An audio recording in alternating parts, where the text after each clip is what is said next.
Moro Kurniawan saking Dukuh Banyudana Boyolali.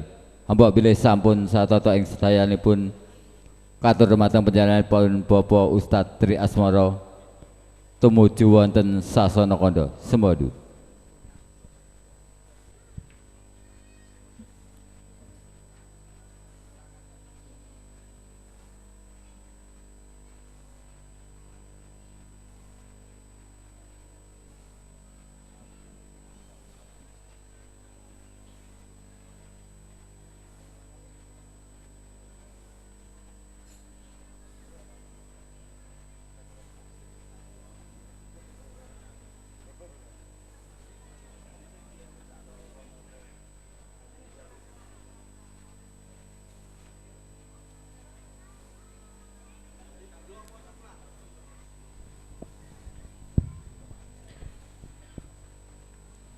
Bismillahirrahmanirrahim. Assalamualaikum warahmatullahi wabarakatuh. Innal hamdalillah nahmaduhu wa nasta'inuhu wa nastaghfiruh wa na'udzu billahi min sururi anfusina wa sayyiati a'malina may yahdihillahu fala mudhillalah wa may yudlil fala hadiyalah. Asyhadu alla ilaha illallah wahdahu la syarikalah wa asyhadu anna Muhammadan abduhu wa rasuluh.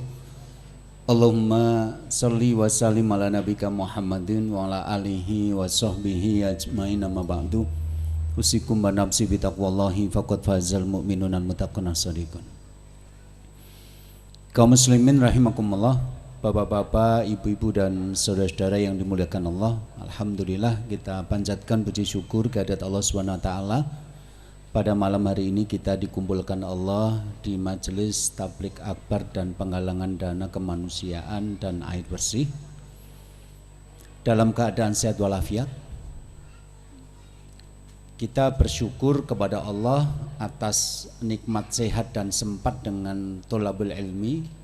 Berharap semoga apa yang kita jalani menjadi sarana untuk menambah wawasan, untuk mempertebal keimanan, dan mudah-mudahan menjadi amal soleh kita di sisi Allah Subhanahu wa taala. Amin. Jamaah kaum muslimin rahimakumullah, bapak-bapak, ibu dan saudara-saudara yang dimuliakan Allah. Membangun sebuah keluarga itu maknanya adalah mengumpulkan yang terpisah. Wa jama'a bainakuma fi khairin. Semoga Allah mengumpulkan kamu berdua dalam kebaikan. Karena pada dasarnya berkeluarga itu adalah berkumpul, maka salah satu yang nanti akan dijalani oleh para penduduk surga sebagaimana disampaikan Allah dalam surat di dalam Al-Quran ada beberapa ayat yang menjelaskan tentang hal ini. Allah berfirman, fa'aqbala ba'duhum ala ba'di yatasa'alun. Maka mereka penduduk surga itu akan duduk berhadap-hadapan dan kemudian mereka saling berbincang-bincang, bercakap-cakap. Jadi dalam pengertian keluarga sakinah yang namanya duduk bareng, ngobrol bareng bersama keluarga itu sangat menyenangkan. Sampai orang yang sudah masuk surga pun nanti akan melakukan kegiatan seperti ini. Aqbala ba'duhum ala ba'di yatasa'alun. Duduk berhadap-hadapan, kemudian mereka saling bercakap-cakap, berbincang-bincang. Nah, jadi kalau kita pengen tahu apakah keluarga kita termasuk keluarga yang baik, yang sehat atau tidak, salah satu cirinya adalah apakah kalau bapak sama ibu duduk bareng itu bisa ngobrol enak atau tidak. Karena saya bertemu suami istri yang kalau duduk bareng itu nggak bisa ngobrol enak. Saya bertemu beberapa orang suami istri nek linggih barengnya malah padu anehnya.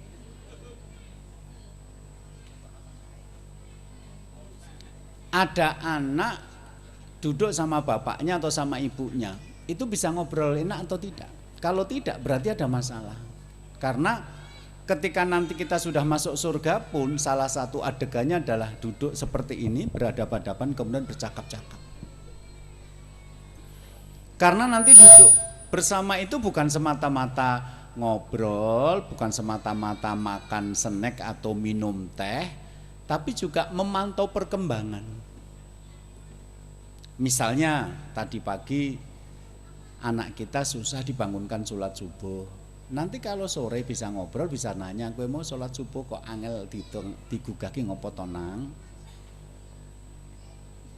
Ketika nanti makan terus nggak doyan, cuma makan separuh, yang separuh tidak dimakan, kita bisa ngobrol kok. Kenapa toh? Apa kamu sedang tidak sehat atau makanannya tidak enak?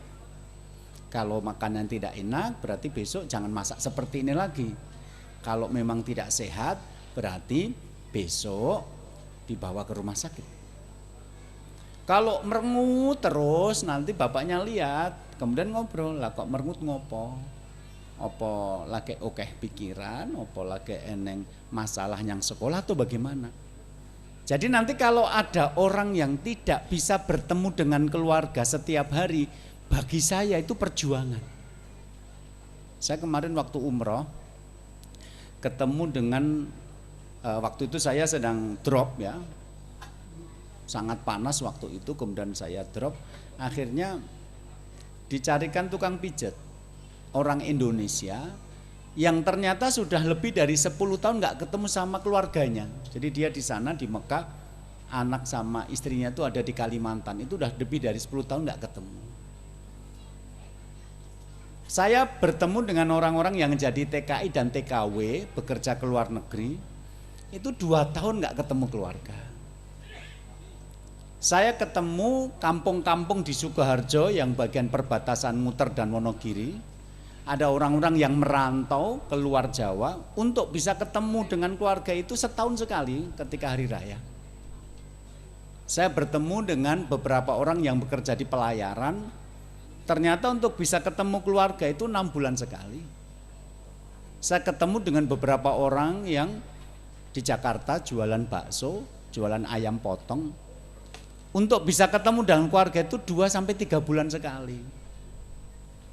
Kalau kita memahami bahwa linggih bareng, ngomong bareng, guyu bareng, itu merupakan satu kenikmatan dalam arti berkeluarga, berarti kalau ada orang yang untuk bisa ketemu istri dan anak, ngeteh bareng, makan bareng saja hanya 2 bulan sekali, 6 bulan sekali, setahun sekali, 2 tahun sekali, bahkan ada yang lebih dari 10 tahun nggak ketemu, berarti mereka sedang berjuang. Sedang berjuang.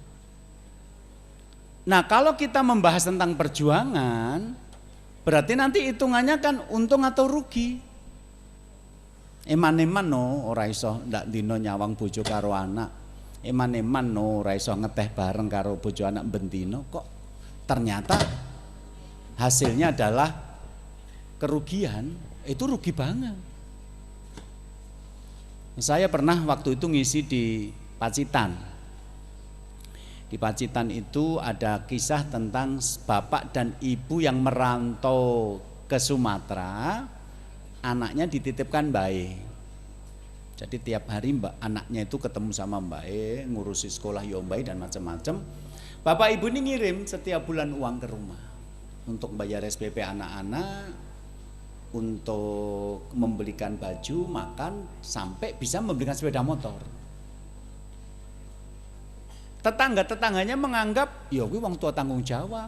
Lunga saka omah golek duit nggo iso bayar sekolah, nukokke pit motor, iso nukokke klambi. Sepintas tampak normal sampai suatu hari anaknya ini ya dengan motor yang diberikan orang tuanya itu ternyata pacaran. Di Pacitan itu masih banyak hutan-hutan. Nggak tahu apa yang dilakukan, tiba-tiba ketika pulang itu pacarnya hamil. Nek masuk angin ya orang ngono kuwi gitu. Akhirnya bapak ibunya setelah tahu itu ya gur lemes tok, wis direwangi orang bendino ketemu, di nyambut gawe, duitnya dikelumpukke, dikirimke, kok ya gur kaya ngene hasilnya. Di Karanganyar saya ketemu kasus seorang bapak yang waktu muda pergi ke Jakarta jadi tukang kayu, tukang batu, nanti 2 bulan 3 bulan baru pulang, uangnya dikasihkan istrinya, bayar sekolah anak-anak, nanti pergi lagi ke Jakarta, pulang lagi 2 bulan, pergi ke Bandung, ke banyak pulau. Sekarang sudah tua, di rumah, sakit, anak-anaknya nggak ada yang ngopeni, nggak ada yang nunggu, sendirian. Nah dia sering marah-marah. Wis ora kelingan karo wong tua zaman nom uripku tak entek gitu, nggo golek duit, nggo mbayari sekolah, saiki ndak wis gede nikah reneng sing do eling karo bapake. Sore-sore dia jalan ketemu sama teman saya yang undang saya ngisi pengajian di situ, ditanya, "Arep nyang timbah?" "Arep mati." Jawabannya gitu. Jadi banyak orang yang tidak berkesempatan untuk menikmati makan bareng, minum teh bareng, ngobrol bareng, sholat bareng sama anak dan istri. Tapi setelah waktu berlalu dia menjadi orang tua, ternyata yang dia dapatkan bukan sesuatu yang menguntungkan. Wong tua loro ngatang-ngatang di atas tempat tidur, anaknya reneng sentil reneng ngopeni. Eman-eman. Wis direwangi ora ketemu bentino, tiba-tiba anaknya cuma menghamili pacarnya. Eman-eman. Itu namanya berkorban tapi rugi. Makanya malam hari ini tema kita, ayo masuk surga bersama keluarga. Pembahasan pertama adalah apakah pengorbanan kita untuk keluarga itu nanti beruntung atau rugi. Maka pertanyaan pertama saya adalah, kita persamakan dulu definisi untung dan rugi. Sebab biasanya kita berbeda pendapat. Apa yang menurut saya menguntungkan mungkin menurut Bapak Ibu merugikan, atau sebaliknya, menurut saya merugikan mungkin Bapak Ibu akan menguntungkan, karena masing-masing orang itu punya pikiran sendiri-sendiri, punya ilmu sendiri-sendiri, punya harapan sendiri-sendiri, akhirnya nanti berbeda-beda. Coba sekarang saya tes dulu. Misalnya panjenengan punya adik perempuan atau anak perempuan, dilamar laki-laki, sekarang sudah menikah dengan laki-laki itu 20 tahun, punya anak 4. Tapi setelah 20 tahun menikah punya anak 4, sampai sekarang masih tinggal di rumah kontrakan. Menurut jenengan, anak wedok dengan badi apa rugi?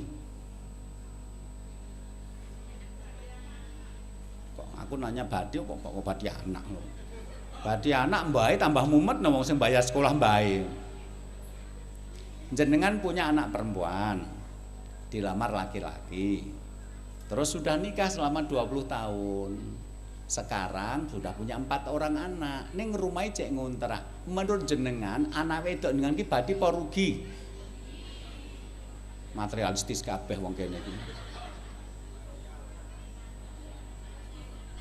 Enggak, saya nggak nanya badi anak, badi apa rugi kok jawabane badi anak loh. Badi apa rugi? No. Bapak-bapak bilang badi, wong sing ngontrak bapak kok. Mulane bapaknya ngomong rugi lah, jangan salah berarti selama ini kontrak. Padahal saya punya teman bukan cuma 20 tahun loh, sampai mati di rumah kontrakan loh. Sampai matinya di rumah kontrakan. Ibu-ibu ada yang bilang badi punya suami 20 tahun belum bisa bikinkan rumah? Ada yang ngacung? Hadiahnya snack. Nah, saya yakin mesti jawabannya beda. Sebagian bilang badi, sebagian bilang rugi. Tergantung ilmunya, tergantung harapannya, tergantung ya cita-citanya dalam hidup ini. Kenapa saya bertanya tentang untung dan rugi? Jadi waktu itu saya didatangi seorang ibu, terus cerita, saat saya itu dinikahi duda, saya janda dinikahi duda, sudah 22 tahun ini. Tapi selama 2 tahun kami nikahnya cuma nikah siri di depan Ustadz sama Pak RT. Disaksikan majelis orang-orang jamaah pengajian sama teman orang tetangga-tetangga satu RT. Nah selama 2 tahun ini kami belum punya buku nikah. Saya ngomong sama suami saya, Mas, mbok buku nikahnya digoleki. Suami saya jawabnya begini, lah ngopo to ndak tak golek surat nikah. Wong golek surat nikah kuwi ya nganggo duit. awake dhewe iki ya ora zina, wong wis sah di depan agama, ada saksinya Pak Ustadz sama Pak RT sama warga. Terus awake dhewe iki ya ora patek butuh buku nikah. Saya diem ketika suami saya jawab begitu, karena faktanya memang orang yang tidak ada niat pergi ke luar negeri dan orang yang tidak punya niat untuk golek utangan duitnya ngebank, kan ya buku nikah rapatek penting. Jadi buku nikah itu dipentingkan kalau Anda mau keluar negeri, bikin paspor, atau jangan mau golek utangannya ngebank, kan tanda tangan istri dan surat nikah bahwa itu istri Anda. Jangan sampai bawa istri orang, meskipun istri Anda juga orang gitu. Coba saya nanya sama bapak-bapak di sini, terakhir jenengan pegang buku nikah tahun berapa? Ada bapak-bapak yang di sini tahu terakhir pegang buku nikah itu tahun berapa? Ibu-ibu terakhir pegang buku nikah tahun berapa? Kemarin saya tanya kayak gitu di pengajian, itu dia terakhir pegang buku nikah tahun 68. Artinya memang banyak orang-orang yang seperti di kampung-kampung itu memang orang bendino butuh buku nikah. Jadi ketika suami saya bilang, "Lah ngopo ya ora patek butuh, wong golek buku nikah nganggo duit, adik ya ora zina, adik ya sah kok secara agama." Saya diem. Tapi selama 2 tahun saya menikah dengan suami saya itu Pak Ustadz, saya belum pernah dikasih uang belanja. Jadi suami saya itu kalau pergi naik mobil, itu mobil saya. Kalau mau pergi minta uang saku buat beli bensin kepada saya. Kalau kami pergi kemudian lapar mampir di restoran, saya yang bayar. Kalau kami pergi kemalaman nginep di hotel, saya juga yang bayar. 2 tahun itu seperti itu, tak terima-terima. Oke. Qadarullah saya bisa cari uang sendiri. Ibu kerjanya apa toh? Saya juragan di Klewer. Jadi tidak digaji suami, saya masih punya uang. Tapi yang membuat saya marah adalah ketika suami saya minta uang untuk diberikan kepada mantan istrinya. Saya marah, "Mas kowe ora blonjo aku ora apa-apa. Lah nek kowe njaluk duit aku mbok keke mantanmu yo kebangetan men dadi wong lanang. Kuwi jenenge pejantan tidak tangguh ngono kuwi." Saya marah. Tapi yang paling membuat saya marah adalah ketika saya bertemu dengan tetangga-tetangga kanan kiri, ya, dengan tetangga kanan kiri, matur nuwun. Mereka mengatakan bahwa kowe badi lho Mbak duwe bojo kaya ngono. Loh saya tuh bingung. Saya itu merasa rugi, kok tetangga saya bilang saya badi. Saya tanya, "Lho kok iso tangga-tangga jenengan ngarani jenengan badi lara-lare pripun?" Bojo kula niku takmir masjid Ustaz. Dadi sok ngadani, sok ngimami, sok kultum, sok khutbah Jumat. Jadi tetangga-tetangga memandang suami saya itu orang soleh. Lah iki zaman akhir zaman penuh fitnah, duwe bojo sregep salat, sregep ngimami, sregep khutbah Jumat, mosok ya ora beruntung. Tapi tetangga saya nggak tahu kalau suami saya 2 tahun nggak ngasih apa-apa ke saya. Maka saya datang ke sini, "Pak Ustadz, saya mau nanya, kula niku jane badhe napa rugi to? Kula niku jane rumangsa rugi kok tangga-tangga kula ngarani kula badhe niku kula bingung." Coba kalau saya tanya sama ibu-ibu, nek jenengan dalam posisi istri ngenten iki, jenengan badhe napa rugi? Rugi. Nek bapak-bapak badhe apa rugi ndek bojo kaya ngene iki? Badhe no. Badhe no. Ora ngapak-ngapak. Mulai wis duwe apa-apa, syukur loro sisan gitu ya. Badi kuadrat namanya Pak. Jadi gini maksud saya, nggak tahu kenapa pada waktu ibu ini datang ke tempat saya untuk konsultasi, saya langsung sadar waktu itu, oh iya ya, ternyata badi dan rugi nek diserahke karo menungso mesti beda pendapat. Menurut saya untung, menurut Anda rugi. Menurut saya rugi, menurut Anda untung. Maka malam hari ini sebelum kita membahas tentang masuk surga bersama keluarga, yang kita bahas adalah menyamakan pengertian untung dan rugi dalam berkeluarga. Agar kita nanti tidak berbeda pendapat. Nah disinilah kemudian saya menemukan dua ayat. Nah, yang bawa handphone nanti bisa dibuka, yang ada aplikasi Al-Qur'annya. Yang pertama adalah surat Az-Zumar ayat yang ke-15, dan yang kedua adalah surat Al-Hasyr ayat 20. Di dalam surat Az-Zumar ayat 15 itu ada ayat bunyinya begini Bapak Ibu. Kul kandakno Muhammad. Jadi kalau dalam Al-Qur'an ada dialog, itu adalah Allah ditujukan kepada Nabi Muhammad. Mukhotob lawan bicaranya itu adalah Nabi Muhammad. Kul kandakno Muhammad. Innal khosirina sak temene wong-wong rugi iku. Jadi di sini Allah memberikan satu informasi tentang makna rugi. Allah loh yang ngasih informasi. Kul katakanlah Muhammad, innal khosirinya sak temene wong-wong rugi iku alladzina khosiru anfusahum wa ahlihim yaumal qiyamah. Ya kuwi menungso sing ngrugekke awake lan keluargane ing dina kiamat. Katakanlah Muhammad, sesungguhnya orang-orang yang rugi itu adalah orang yang merugikan dirinya dan keluarganya pada hari kiamat. Ala dzalika wal husnul mubin, ketahuilah itulah kerugian yang nyata. Surat Az-Zumar ayat 15. Jadi melalui ayat ini Allah memberitahukan kepada kita bahwa berkeluarga itu disebut rugi ketika nanti merugikan diri dan keluarganya pada hari kiamat. Nah, para ulama mengartikan yang dimaksud dengan merugikan diri dan keluarga itu apa? Tidak bisa membawa keluarga masuk surga, gagal masuk surga. Itulah kerugian yang sebenarnya dalam berkeluarga. Jadi ngeten Bu, misalnya Anda punya anggota keluarga yang melakukan perbuatan kriminal, ditangkap, disidang di pengadilan, diputuskan bersalah, dihukum. Anda malu, Anda kecewa, Anda marah, Anda dendam, Anda sakit hati.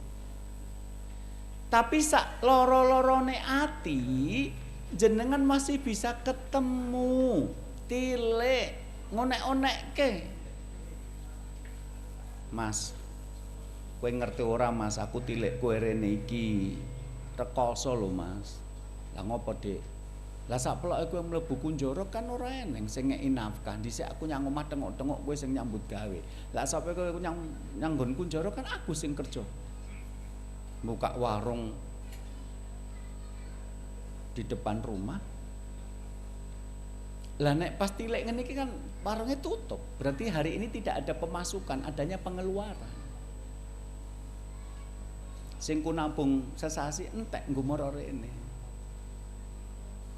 Gek bengi ku aku turu jam 1 lho Mas. Lah ngopo? Lah nek rene kan kudu nggawa oleh-oleh, nek gur nggawa soto karo sop esuk seger sore wis kecut. Mulane aku kan nggawane apa? Nggawane rendang, ken iso awet nggo sesasi. Kowe ngerti ora? Godhog rendang kuwi apa? Petang jam. Nek 2 jam bumbune wis merasuk ning jek alot. Nek mbok cokot untukmu palsu iso copot. Mulane tak rewangi nganti petang jam godhog lho Mas, gen empuk. Aku nganti turu jam 1, aku sik jek rada ngantuk. Lah kowe sak plekmu kunjara kowe ngerti ora Mas, anakmu nganti 2 sasi ra gelem sekolah, isin dibuli karo kanca-kancane. Nanti gurune mara nyang omah, ngerayu-ngerayu saiki anakmu gelem mangkat sekolah. Kayak mau aku pas numpak bis ditakoni karo supire, "Mandhap pundi, Bu?" Aku njawab lirih, "LP." Lah kok kaya setengah saliwang ngono. Akhirnya takon, "Ten pundi?" Rodok banter, tak jawab LP. Nah tak jawab LP banter dhek kaget ngerem mendadak sak bis kuwi do condong nyang ngarep kabeh. Ku jenenge gaya sentrifugal. Pas aku midun ngarep LP, ya Allah Mas rasane ra enak banget. Sak bis nyawang aku. Lah nek disawang bar menang pilihan lurah ra apa-apa, iki arep mara nyang LP kok. kabeh wong nyawang ya Allah mlakune ketatelen. Mulane Mas, nek kowe ora iso mari dadi wong apik, rasah metu kok LP, bosok nyangkene ra apa-apa. Tapi nek kowe janji sesuk metu dadi wong apik, aku sanggup sesasi pisan mara rene, sasi ngarep anakmu tak jak rene. Anda perih, sakit hati, kecewa, marah, dendam, tapi masih bisa ketemu. Tapi kalau sudah masuk di akhirat, suami masuk neraka, istri masuk surga, orang tua masuk surga, anak masuk neraka, wis nggak ketemu lagi. Maka Allah mengatakan ala dzalika huwa husnul mubin, itulah kerugian yang sebenarnya. Ora eneng ceritane bojo sing wis mlebu swarga terus ngomong, malaikat, mbak aku tak nyang neraka sik tak nonton bojoku gosonge sepiro, ora eneng cerita ngono ku ora. Wis rampung, kalau sebagian masuk surga, sebagian masuk neraka, ya sudah sejak itu tidak ketemu lagi. Itulah kerugian yang sebenarnya. Jadi dalam ayat ini, surat Az-Zumar ayat 15 ini Allah mengatakan orang yang rugi dalam berkeluarga adalah yang tidak bisa masuk surga bareng-bareng. Sementara surat Al-Hasr ayat 20 mengatakan la yastawi ashabun nari wa ashabul jannah. Ashabul jannati humul faizun. Ora padha ya menungso sesuk ben mlebu neraka karo sing mlebu swarga ki ora padha. Tidak sama, penghuni neraka dan penghuni surga itu tidak sama. Ashabul jannati humul faizun. Orang yang menjadi penghuni surga itulah sebenar-benar orang yang beruntung. Jadi kalau dua ayat ini kita gabungkan, ternyata rugi adalah ketika tidak bisa masuk surga bersama-sama, untung adalah ketika menjadi penghuni surga. Coba cek ayatnya. Jadi nek misalnya jenengan berpisah dengan keluarga, itu ya dalam rangka membuat keluarga kita bisa masuk surga. Lea bapak karo ketemu sasi pisan, ning mergane anake dilebokke pesantren. Yang kono belajar agama, wong tuane ora mudeng, wong salate wae sakploke mobite anyar iki lagi salat kok. Wingi masjide orang anyar iki ora gelem salat, kon rada adoh sithik jarene kesel kok. Ada enggak yang baru salat ketika masjid ini berdiri? Melu pengajian ora wonge?